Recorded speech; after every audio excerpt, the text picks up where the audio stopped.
So hello guys, welcome to Goodwill Education, one stop destination for your English. आज की video बहुत ही ज्यादा special होने वाली है क्योंकि आज की वीडियो में मैं आप लोगों को बताने वाला हूं कि किस तरीके से आप अपनी स्टडीज में डेवलप कर सकते हो इंटरेस्ट और आपको अपने सब्जेक्ट्स इंटरेस्टिंग लगने लग जाएंगे।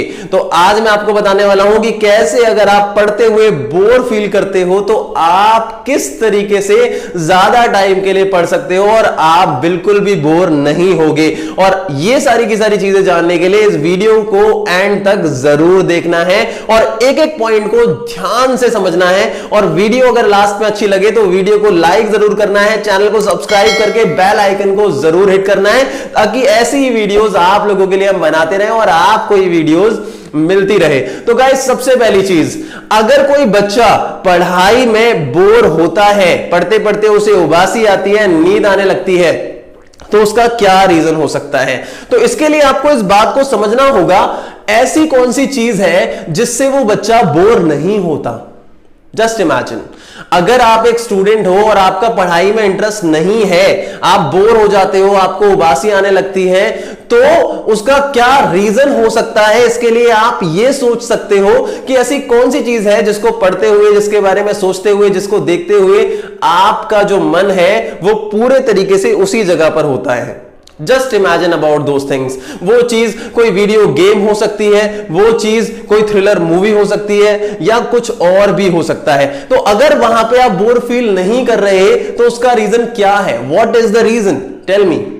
उसका रीजन हो सकता है आपका उसमें इंटरेस्ट, आपका कहीं ना कहीं उस चीज के अंदर एक इंटरेस्ट है। और अगर पढ़ाई में आपको बोर्डम फील हो रहा है तो उसमें आपका इंटरेस्ट नहीं है। तो गाइज, इंटरेस्ट कैसे डेवलप होगा?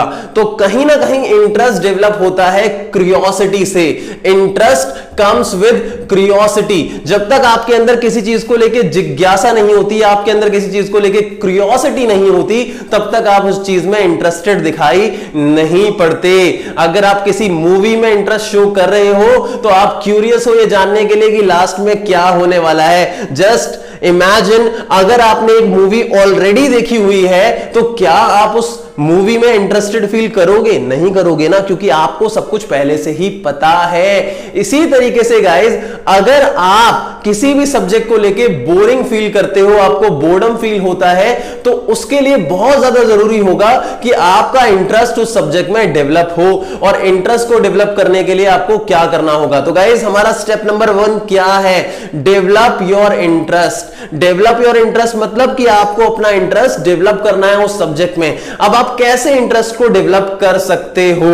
उसका क्या कहीं ना कहीं एक प्रोसेस हो सकता है, उसका क्या वे हो सकता है, वो मैं आप लोगों को बताऊंगा। देखिए, मेरे को हिस्टोरिकल साइट्स बिल्कुल भी पसंद नहीं है। I hate historical sites, I don't want to visit museums. और मेरे को किसी भी जगह पे जाना बिल्कुल भी पसंद नहीं है जो जगह किसी हिस्टोरिकल इवेंट से जुड़ी हुई है। लेकिन ऐसा हो सकता है कि कभी मैं उस हिस्टोरिकल साइट पे विजिट करना चाहूं, तो उसका क्या रीजन हो सकता है? Tell me. आप ताजमहल देखने के लिए क्यूरियस इसलिए थे कि ताजमहल एक हिस्टोरिकल साइट है, या फिर बचपन में आपने भी मेरी तरह कहानियां सुनी थी कि शाहजहां ने ताजमहल बनाया था, उसने अपने सारे मजदूरों के हाथ काट दिए थे, उसकी रानी के लिए उसने बनाया था। इस तरीके की कोई कहानी आपने सुनी होगी, शायद ये एक रीजन हो सकता है कि आप ताजमहल को देखना चाहते थे। हो सकता है, डोंट यू थिंक सो? तो सेम चीज, जब तक आपके अंदर एक क्यूरियोसिटी ना हो, जब तक आपके अंदर एक जिज्ञासा ना हो किसी चीज को लेके, तब तक वो चीज आपको इंटरेस्टिंग नहीं लगती है। तो अगर आपके सब्जेक्ट्स आपको बोरिंग लगते हैं तो आप क्या कर सकते हो? अपने अंदर एक क्यूरियोसिटी रेज कर सकते हो उस सब्जेक्ट को लेके। अगर उस सब्जेक्ट के बारे में आपको अच्छी खासी नॉलेज नहीं है तो आप गूगल कर सकते हो, आप इंटरेस्टिंग फैक्ट्स जान सकते हो उन चीजों को लेके, चाहे वो साइंस हो चाहे वो मैथ्स हो। अगर वो मैथ्स है तो आप पढ़ सकते हो ऐसे लोगों के बारे में जिन लोगों ने मैथ्स को क्रिएट करा, जिन्होंने मैथ्स मैथमेटिक्स में कंट्रीब्यूशन दिया। आप उनकी लाइफ के बारे में पढ़ सकते हो, आप उन लोगों की बायोग्राफी पढ़ सकते हो, देख सकते हो। YouTube इतना बड़ा प्लेटफॉर्म है और जब आप ऐसा करोगे तो आपको उनकी लाइफ में इंटरेस्ट आएगा। जब आपको उनकी लाइफ में इंटरेस्ट आएगा तो ऑटोमेटिकली आपका इंटरेस्ट मैथ्स को लेकर डेवलप होगा और जब आपका इंटरेस्ट डेवलप होगा तो अल्टीमेटली आपका बोर्डम फील करना खत्म होने लग जाएगा। तो आई होप गाइज आपको समझ में आई होगी मैंने जो बात आपको बताई है। अब हम बात करते हैं अपने नेक्स्ट स्टेप की। सो गाइस हमारा नेक्स्ट स्टेप है लीडिंग माइंडसेट। आप लोगों के अंदर एक लीडिंग माइंडसेट होना चाहिए कि मेरे को इस सब्जेक्ट में आगे निकलना है, मुझे सबको पीछे छोड़ देना है। कहीं ना कहीं आपके अंदर ये आग होनी चाहिए कि मुझे अपनी क्लास में सबसे ज्यादा मार्क्स लेके आने हैं। और उस पॉइंट ऑफ टाइम पे आपके अंदर जो आग होगी ना, आपके अंदर जो गुस्सा होगा ना, वो आप लोगों को आगे ले जाने में मदद करेगा।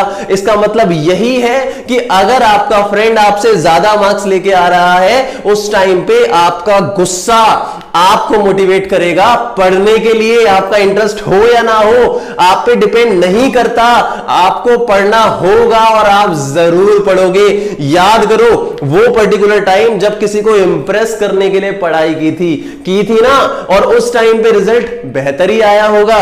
इसी तरीके से जब आपके अंदर गुस्सा होता है, एक पॉजिटिव सेंस में भी आ सकती है यहां पे बात और एक नेगेटिव सेंस में भी आ सकती है, और ऐसा होने पे भी आप इंप्रूव कर सकते हो। आपके अंदर एक लीडिंग माइंडसेट होना चाहिए कि मुझे आगे निकलना है और इतना ज्यादा आगे निकल जाना है कि मेरे पीछे दूर दूर तक कोई पर्सन ना हो। आपको इस बात को ध्यान में रखना होगा। सो गाइस हमारा नेक्स्ट स्टेप यहां पे जो है वो है स्मॉल टारगेट्स। स्मॉल टारगेट्स का मतलब यहां पे क्या हुआ? स्मॉल टारगेट्स का मतलब हुआ कि हम लोगों को छोटे टाइम स्पेंड के लिए पढ़ाई करनी है। कई सारे बच्चे 4 घंटे 5 घंटे 6 घंटे इतने बड़े बड़े टारगेट रख देते हैं, और जब वो टारगेट रखते हैं तो उस टाइम पे उनका पोटेंशियल इतना भी नहीं होता कि वो आधे घंटे और 1 घंटे भी कभी पढ़े हो। और यही सबसे बड़ा रीजन होता है कि वो अपनी लाइफ में पीछे रह जाते हैं। क्यों रह जाते हैं? क्योंकि बड़ा टारगेट सेट करने के बाद जब आधे घंटे 1 घंटे भी उनसे पढ़ाई नहीं हो रही होती और वो अपना इंटरेस्ट लूज कर देते हैं, तो उस टाइम पे वो डिमोटिवेटेड हो जाते हैं और उनको लगता है कि मैं तो पढ़ाई के लिए बना ही नहीं हूं। और कहीं ना कहीं साइंटिफिक स्टडी कहती है कि अगर हम छोटे टारगेट्स रखते हैं, अगर हम स्मॉल चंक्स में पढ़ते हैं, अगर हम 30 मिनट पढ़ते हैं और उसके बाद एक गैप देने के बाद फिर पढ़ते हैं, तो इससे हमारा माइंड जो है वो चीजों को ज्यादा अच्छे तरीके से एब्जॉर्ब करता है। और मेरा मानना यही है कि हमें लंबे लंबे टाइम स्पेन में पढ़ाई नहीं करनी चाहिए, हमारे को छोटे टाइम स्पेन में पढ़ाई करनी चाहिए जिससे हमारा इंटरेस्ट उस चीज पे बना रहे। सो गाइस हमारा लास्ट स्टेप जो है यहां पे, जो लास्ट हमारा स्टेप है वो ये है कि हमारे पास होना चाहिए एक रिवॉर्ड सिस्टम। इसका मतलब ये कि अगर आपने एक गोल सेट किया और उस गोल को आप अचीव कर लेते हो, लेट्स से अगर आपने 2 घंटे पढ़ाई करनी है और आप 2 घंटे पढ़ाई कर लेते हो और अपने गोल को अचीव कर लेते हो, तो you can give yourself a reward. Reward जरूरी नहीं है कि एक चॉकलेट हो, रिवॉर्ड यहां पे कुछ भी हो सकता है। रिवॉर्ड यहां पे 2 घंटे वीडियो गेम खेलना हो सकता है। और अगर इसी तरीके से आप अपने गोल्स को अचीव करते रहे और रिवॉर्ड लेते रहे तो आपकी पढ़ाई भी होती रहेगी और साथ के साथ आपका एंजॉयमेंट भी बरकरार रहेगा। तो आई होप गाइज आप लोगों को मेरे स्टेप समझ में आए होंगे और आप इनको अपनी लाइफ में फॉलो जरूर करोगे। क्यों? क्योंकि हर एक बंदा अपनी लाइफ में आगे जाना चाहता है, जिसके लिए पढ़ाई भी एक हिस्सा है और पढ़ाई को करना भी आप लोगों के लिए बहुत ज्यादा जरूरी है। आशा करता हूं आपको ये वीडियो अच्छी लगी होगी। अगर आपको ये वीडियो अच्छी लगी तो प्लीज इस वीडियो को लाइक जरूर करें, शेयर जरूर करें, इस पे कमेंट जरूर करें। सबसे इंपॉर्टेंट, इसी तरीके की वीडियोस के लिए हमारे चैनल को सब्सक्राइब जरूर कर दें। Thank you so much for watching this video.